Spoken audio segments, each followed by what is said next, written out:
Y'all, welcome back to Kentucky Fried Wargaming, where two guys who aren't qualified to talk about anything decide to talk about a game with hard math and chance. I'm Joe. And I'm John. And today we're picking up with episode 12 of the podcast, continuing on with our sort of series after the intro series for new players, where we talk about some topics that are a little more broad and varied that apply to the general community and not just for new players. However, I think today's topic also is going to matter for them too, don't you think? Yeah, I think so too. This is an all-encompassing topic that doesn't ever really fully end. No, it's evergreen. Today we're going to talk about what I think will end up being a bit of a spicy topic, if you will. Picante. It is very picante. We are going to be discussing competitive stats for tabletop wargaming and asking the question, do they even matter for the average player? And before we just answer that outright, we're going to dig into that a little bit. Because I feel like if you don't define some of this discussion, you'll end up in the weeds, and nobody wants to be there. Yeah, I agree. However, we're going to actually start doing something new on this episode. For episode 10, we put out the call to the people out there who listen to the podcast to reach out to us on social media, and so one of you did. Shane, if you're out there, hey bud. Shane reached out to us with some feedback that was very encouraging and very kind. But one of the things he asked for was a sort of a hobby progress section where John and I just kind of talk about what we've been working on in the past week. And also a games played section. Now, of course, right now, in the year of 2021, we are still in the Rona period of history. Which makes our games played section is going to be a little small for a while.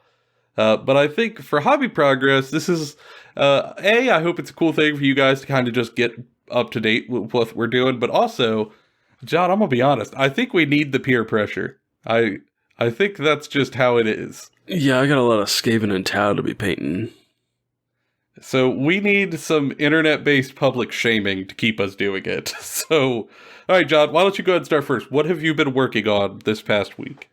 So, for painting-wise, what I've been working on is clan rats and cannons. Ooh. I've painted about 40 clan rats this week. I've painted one cannon. I'm half painted another cannon. And I'm in preparation of picking up a small lot of Skaven for the next couple of weeks. That'll double the amount of Skaven I have, meaning I'll have way more work to do with, and they're old Skaven, so it's going to be rebasing and everything else. I haven't even started basing dudes yet. That's going to take forever. Oh, God, yeah. And doing the big batches does suck. I mean, I feel like painting the sea of any horde army is always just kind of a rough process. I have gotten it down to a science of these clan rats to where I dry brush 3 colors, and then I just do one color, one layer, and I have maybe a wash that will go over and done. Yeah, making a sort of efficient, economical paint scheme that doesn't take you too much time. Probably wise. And with something like clan rats, you're not gonna look at each individual rat most of the time. People are gonna look at the horde of them and go, "Wow, you painted 200 models," and be like, "Yeah, I painted 200 models." Crying in the background. Yeah, I feel that. I had to have that same discussion with myself when I painted goblins, because I think we've mentioned it on a previous episode, but I'm normally a detail-oriented painter, where I'm a slow painter to begin with, and I take my time with stuff, but I fix all my little mistakes. But when you're looking down the barrel of 160 tiny models, there's no time for that. Yeah, you just got to keep going. As Doug from 2 Plus Tough has said, as long as your models look 3 foot gorgeous, nothing else matters. Yeah. But yeah, that's cool. I'm glad you're almost done with your lot. And if you don't get your Skaven lot, we could then start cracking the whip to force you to paint your Tau. Oh, that's coming next week. Don't worry. Oh, okay. Kind of wait for a codex. Like I'm gonna start painting them regardless, but as soon as like the codex actually gets announced, I will be ramping up Tau heavily. Yeah, I'm in a similar boat with my Tyranids. I like the Tyranids, but right now they're in such a weird place that it's hard to have motivation to really crank them out. But hopefully in 2021 we'll both get codexes for those armies, and maybe we can throw those on the paint table. And maybe we'll get a World Eaters Codex. That's just that's a me need. Yeah, you could pray and hope. We'll see. I mean, if we don't get a World Eaters Codex in 2021, I'm just gonna start Flash Terrors. Let's be real. Those are World Eaters minus the spiky bits. Yeah. Nothing else changes. I can tell you that you're going to do really well competitively. We'll put it that way. Yeah, that's cool. I'm only going to bring 6 dreadnoughts. Yes, just 6 double fist dreadnoughts. For me, I have been painting my Lumineth. I think we've got some pictures up on Instagram, or maybe not. If not, I'll throw some up there. I bought the Lumineth box last year when they put it up with like the little special edition codex and stuff. Because like they're earthbending Roman Centurion sort of elves, which is not the flavor I thought we were getting when they said they were going to make high elves. But I love this so much more than like a haughty dudes in robes. Like this is much more my flavor. And with the announcement of all the cool new stuff that's coming, like the giant fox wind spirit and the kangaroo riders and like the antelope attack yak, like oh my lord, I'm on board. I'm really on board with all these like wacky zoo of an army. So to prepare for that, I thought I should go ahead and get everything from that box painted. So I have been painting 10 Arlen Wardens that are getting close to done. I'm making up a paint scheme as I go, so it's a little more time consuming, but they're getting there. And I also got some basing material in to make them look all nice once I have them painted. And I'm hoping I can, maybe next week when we come to record, maybe I could announce that I have completed that unit of 10 dudes, but we'll see. They're very finicky models. They're kind of like painting Chaos Warriors or Plague Marines. Like there's just a whole bunch of like bits and bobs on them and like edges to get. But they're cool to paint. Although those spears give me anxiety. Magnet trace. Oh yeah, they're getting magnetized. I didn't realize how big those spears were, but they are like twice the size of the model itself. Holy crap. Yeah, they would break in plastic, so I'm making homemade magnet tray for that entire army.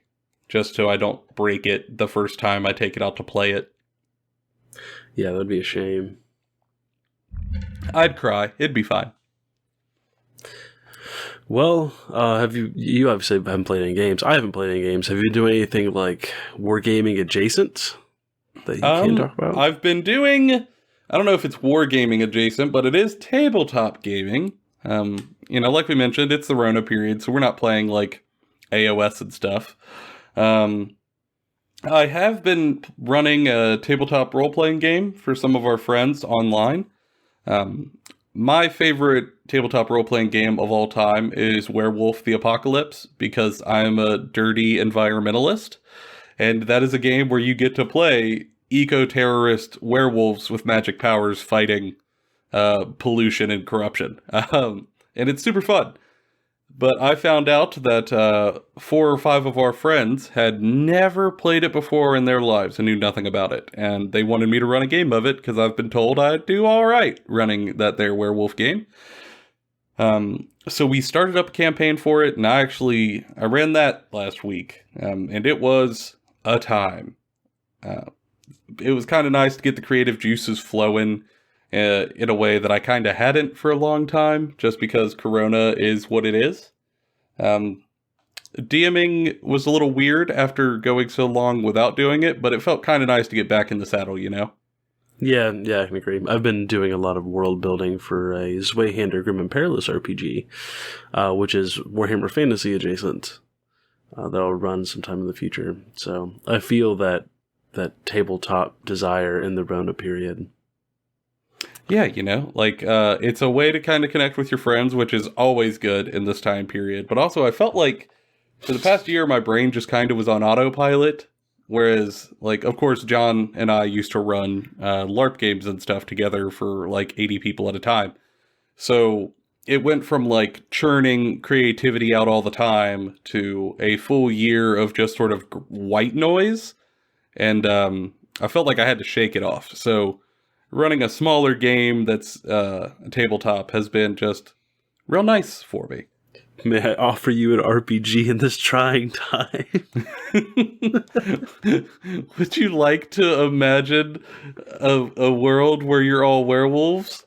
Very cool. Would you like to literally rip an oil pipeline in half? And fight the spirit of corruption that lives within it? How about that? Did you like playing Doom? Would you like to play a tabletop RPG of it? That's what it is. It's furries and Doom. That's really the combination. Oh, no. Okay. I think it's about time that we dive into the topic. Or else we're going to get trapped talking about for people and Doom. Who didn't like this section, blame Shane, not us. Or me. You can blame me too. That's fine. But don't blame Joe. He's soft and brushes. Yeah, so I guess, okay, we'll get into this thing. How am I I can't transition from furry Doom to this? How dare you? Look, how could you have done this? So, competitive stats. Let's talk about them. So I think... Welcome to NPR.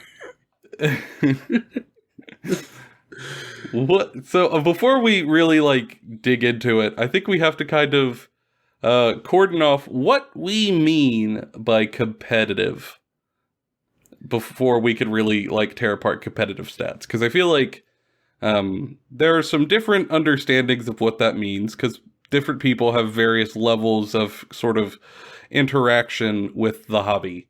So for example, you might think competitive is oh yeah, at my local game store, they had a tournament with 12 people. It was very cool.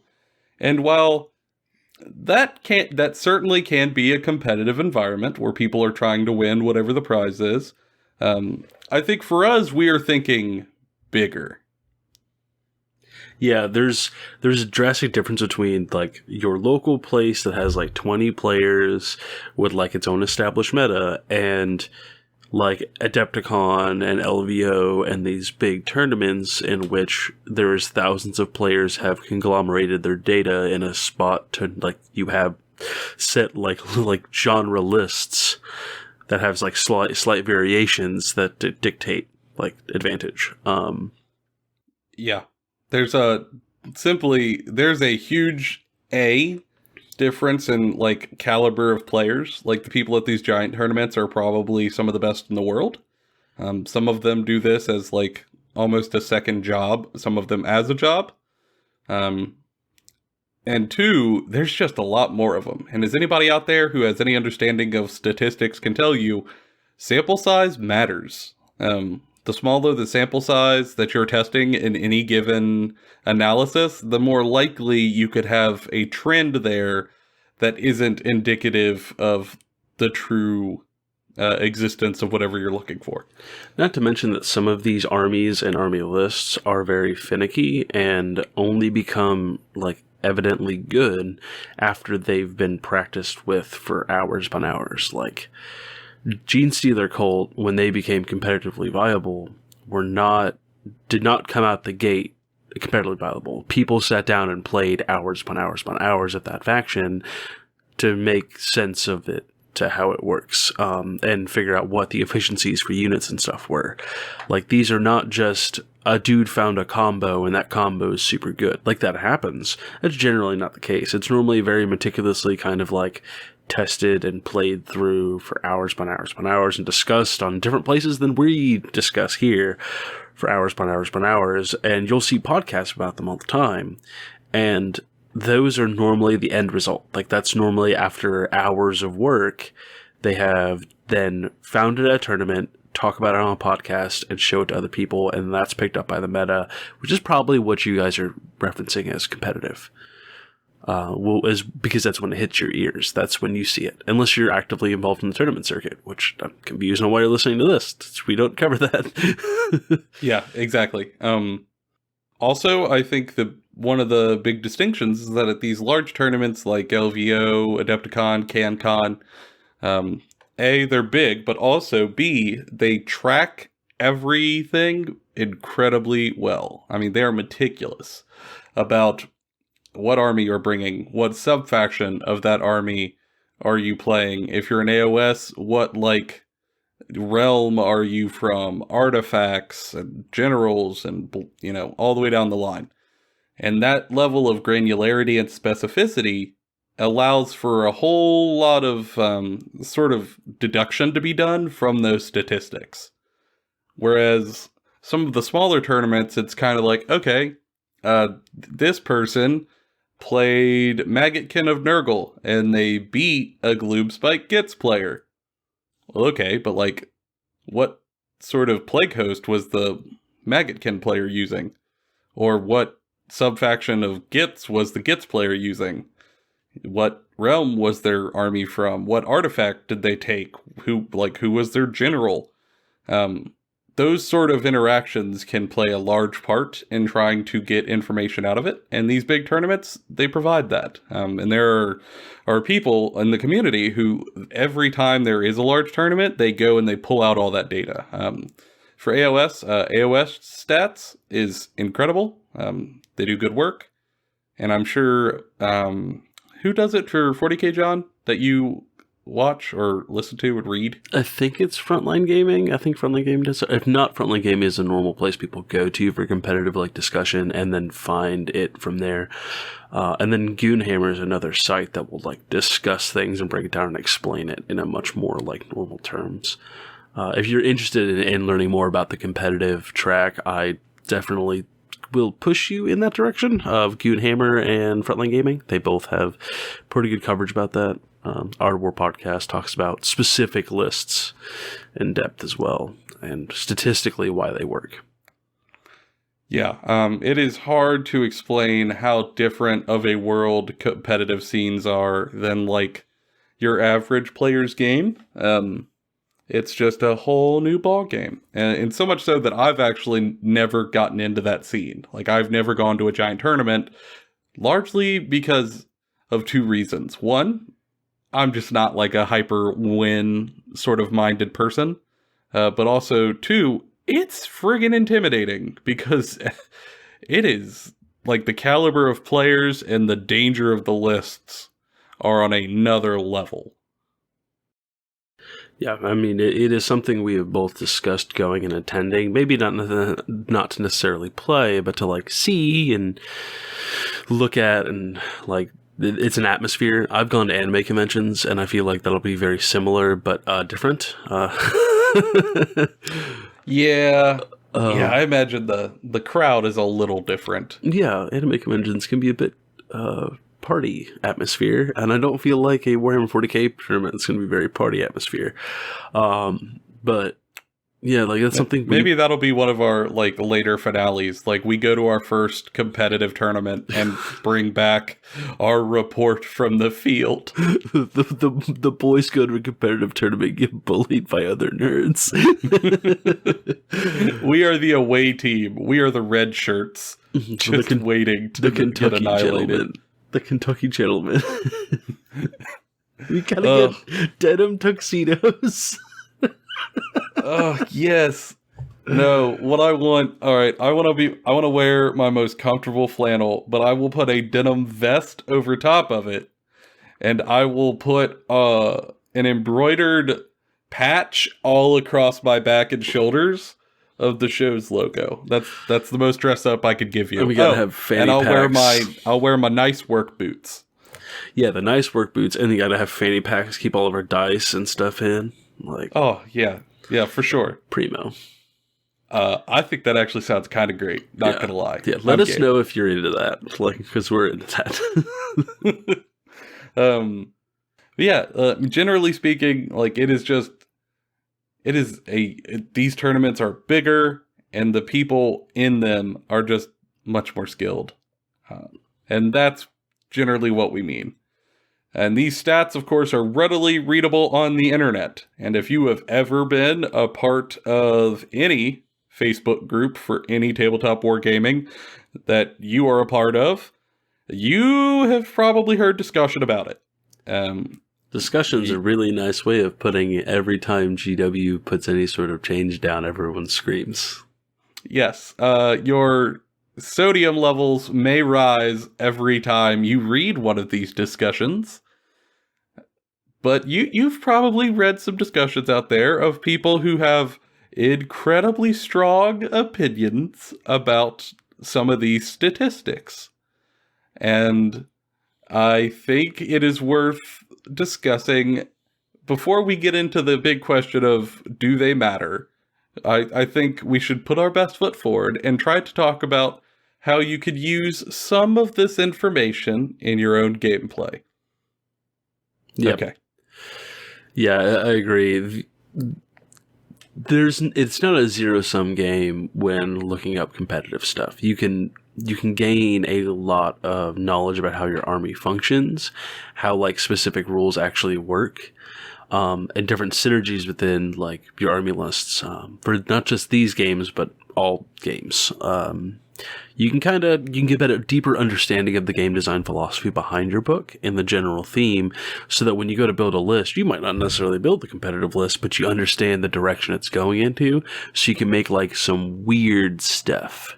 You can take stuff that isn't competitive or doesn't work very well and turn it into a fancy, like, I don't know, jank, I think is the term for it. Wouldn't you agree, Joe?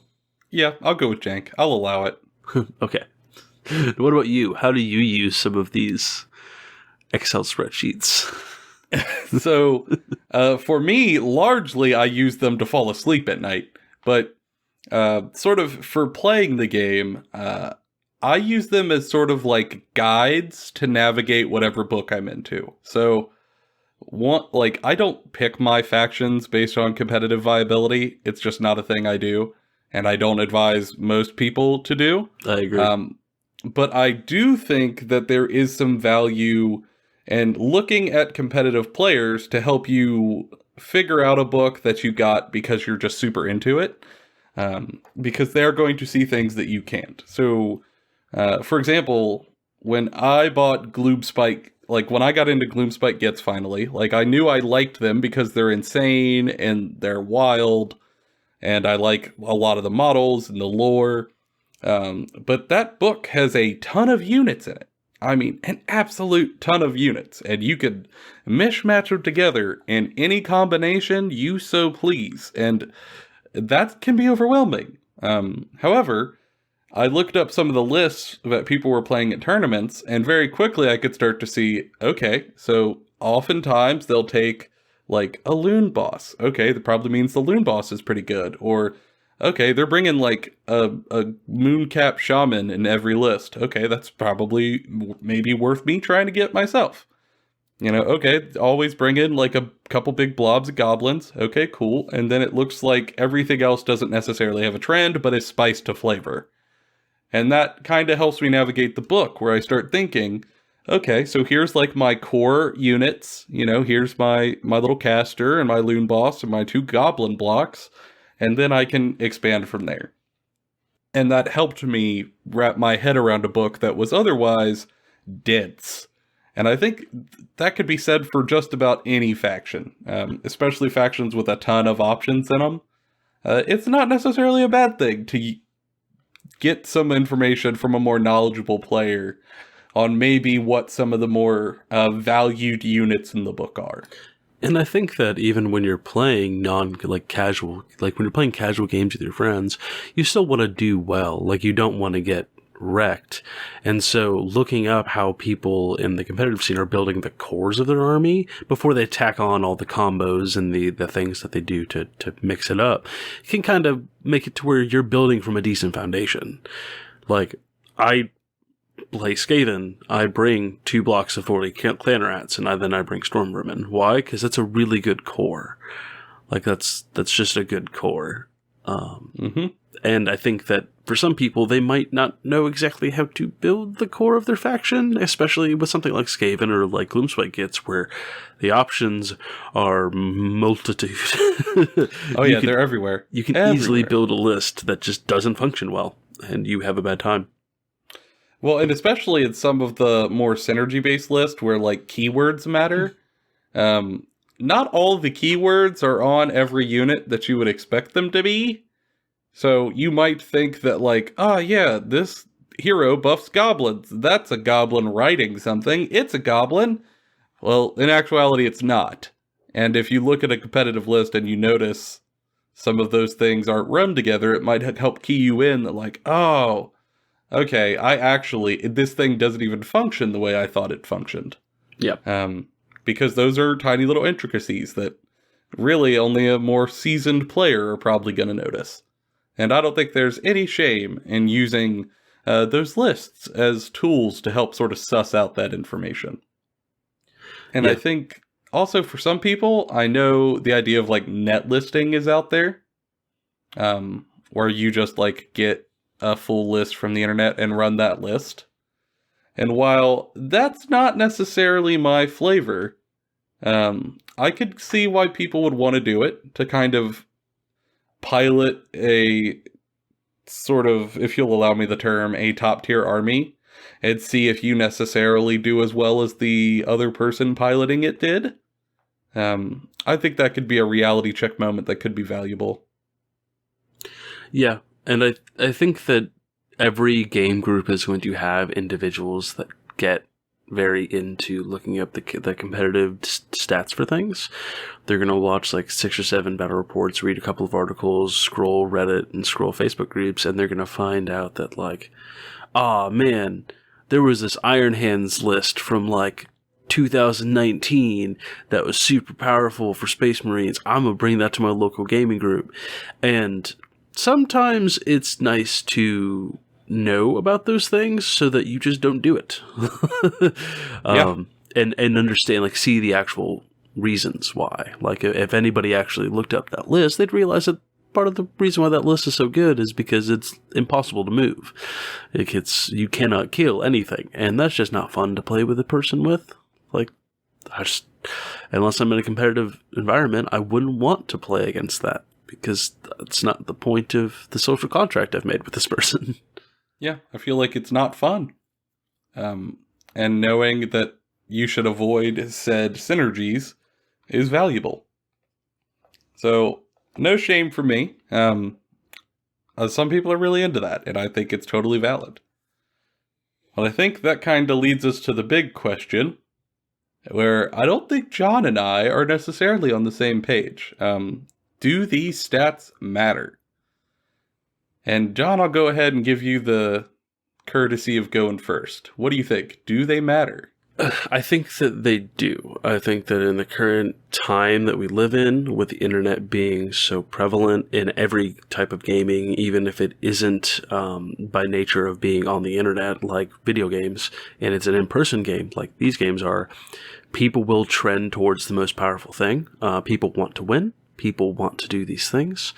And unless you, in your group, have somebody that is knowledgeable of these very powerful lists, these very powerful factions, and don't kind of be a safety net for the occasional new person that might come in, or stranger, or somebody else who might show up with like the super powerful list that you know nobody in your group can really play against, and be like, hey, maybe you shouldn't bring that. Like, you're going to give them a bad time. Or maybe let your friend know that, like, hey, that's going to be a super powerful list. Expect this before you do it. You play the game.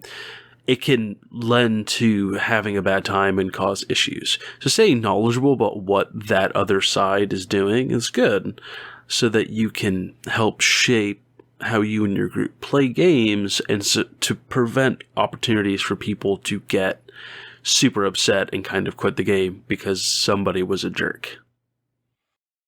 But it sounds to me like that there is more of a social issue rather than a sort of competitive statistic issue. Like, that is, as we put it in our previous episode, a breach of a social construct that was just sort of brought on by turditude. I'm going to use the word turditude. That works. As long as you allow it. And it seems almost like a separate issue to the competitive stats themselves, you know?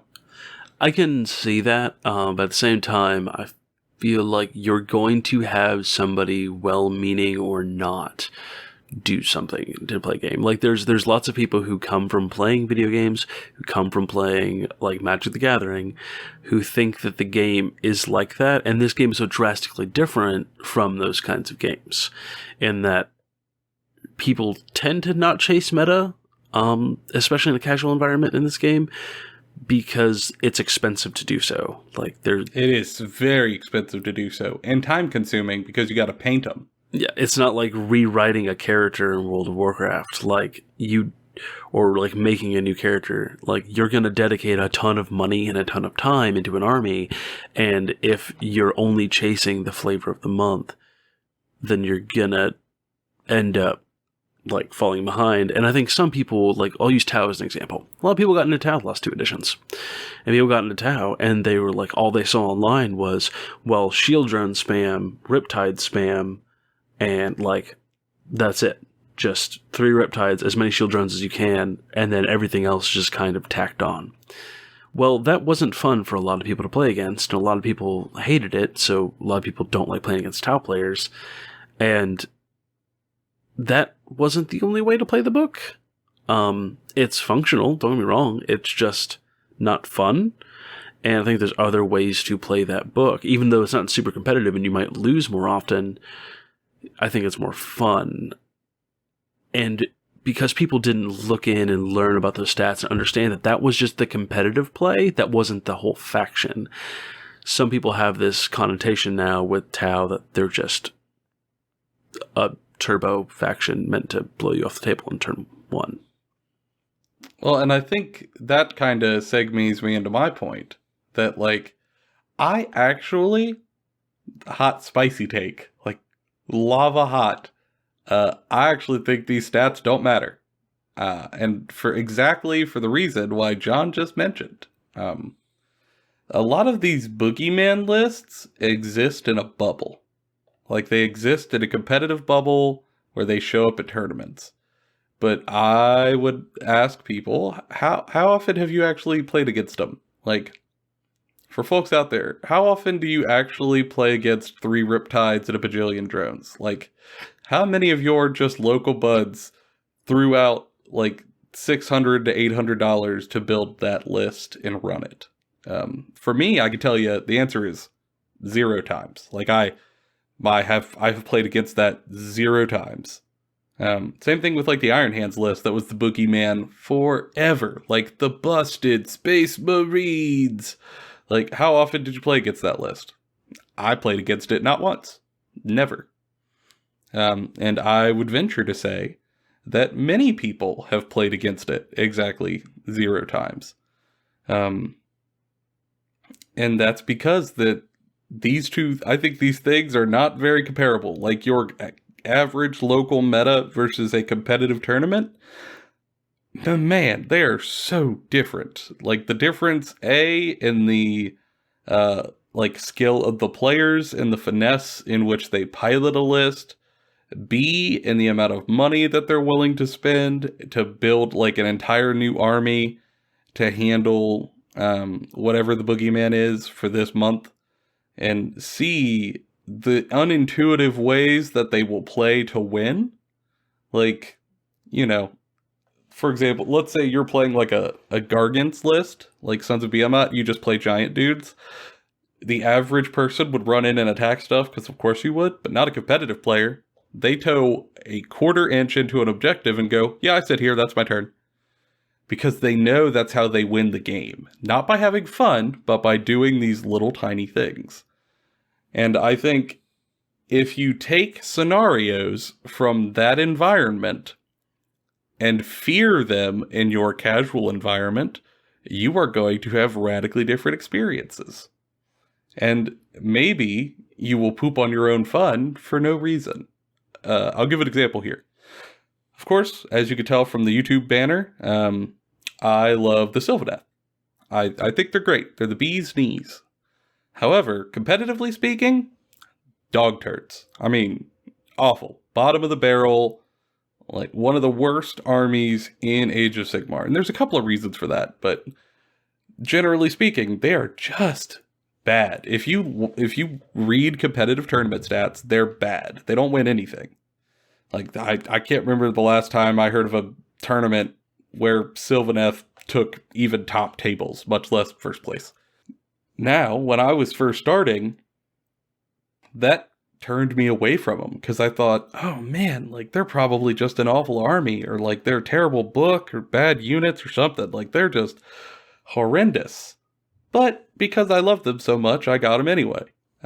Y'all, in my local group, my Sylvaneth army is undefeated. I mean, literally, they have not lost a game yet. And that's because it's a different environment with different levels of skill and different armies. And, you know, different my meta. local folks aren't like chasing the meta. Yeah. So my personal experience and the competitive experience, both true, but not related. And I think that is probably true for most people. And I would hate for anybody to poo on their own fun because of what some spreadsheet says. Yep, I can agree with that notion. Like, don't let the competitive stats scare you away from playing a faction, even on either side. We'll probably cover it in the future on how to play an overpowered faction or how to play an underpowered faction. Because it is also daunting. Like, I know you've struggled with it before, but when you're holding onto a faction you've been playing for years, and all of a sudden a book comes out and they're just turbo busted, you just kind of go, what? I can't play with my buds anymore. Yeah, it's terrifying. I'm in that place with salamanders now. Yeah. Like, you can get to a spot where it's very difficult. And learning how to still play that army without handing someone a win, and still have fun is a finesse. Same thing with an underpowered faction. Learning how to play an underpowered faction to a level of competitiveness, even in a casual environment, can sometimes be difficult. Especially if there's just armies out there that seem like they do your thing but better. Rip my Beast of Chaos. They'll get a book eventually. Yeah. But yeah, I think those two things can exist simultaneously in truth, separately, but they don't have to necessarily be related. And I don't think they are for most people. And I think that you can blend them. I think that you can blend the competitive circuit and the casual circuit with certain players and have a really good time. But I guess that's not really up for us to decide. It's up for our listeners to decide. Yeah, so this is one where I'm gonna definitely check the YouTube comments a couple of times, because I want to know what other people's experiences are, because there are some very strong opinions on this one, judging from Facebook group discussions and stuff. Yeah. There are people who sort of like swear by and hide under their bed from some of these competitive lists, even if they might not actually see them. But conversely, I can say, if you do encounter a like really, really, really, really unbalanced list in casual play, it does suck. And it probably sucks even more than in competitive, because you don't have the tools to beat it. It's, that can suck. Well, Joe, with my bachelor's degree in Warhammer 40k history and mathematics, I can tell you that I can handle any list. Oh! We'll see. No.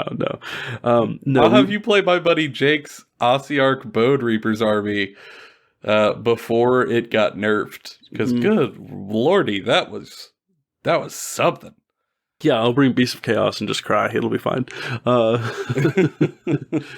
No, we'd love to hear you guys' opinion.